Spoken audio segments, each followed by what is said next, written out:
এই power supply থেকে দুইটা তার আসবে কোটা দুইটা একটা পজিটিভ একটা নেগেটিভ। আচ্ছা এই পাশে কন্ট্রোল এখানে একটা গ্রাউন্ড থাকবে কি থাকবে গ্রাউন্ড। এটা হচ্ছে আমার গ্রাউন্ড। এখন এখানে দেখো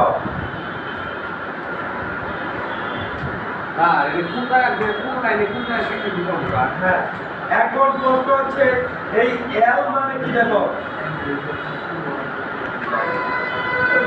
এই সবাই তাকাও এই আমার পিএলসি কিটা পিএলসি পিএলসি এই পিএলসি প্রথমে যে পাওয়ার দিব কিসে দিব পাওয়ার সাপ্লাই থেকে যে আমি এর সোর্সে এই এর কিসে দিব সোর্সে যে সাপ্লাইটা দিব এখানে লেখা আছে কি এল এল মানে পজিটিভে সাপ্লাই দিব কি দিব পজিটিভে সাপ্লাই দিব। এখন দেখো তো এই এল এম মানে নেগেটিভ এম মানে নেগেটিভ। তাহলে এল মানে পজিটিভ এম মানে নেগেটিভ। এখন এল মানে পজিটিভ আর এম মানে নেগেটিভ।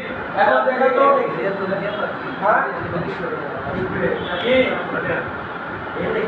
কোথায় এল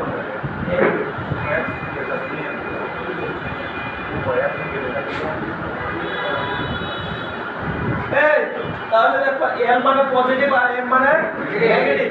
এখন এই পজিটিভে আবার কি দিব এল এর জায়গায় এই আমার পজিটিভ তারটা আমার কিসে দিব তাহলে আর এম মানে নেগেটিভ। এখন এটা আমার গ্রাউন্ড। এইখানে দেখো এটা আমার আউটপুট মডিউল কিটা আউটপুট মডিউল এটা থাকবে আউটপুট মডিউল এটা আউটপুট মডিউল।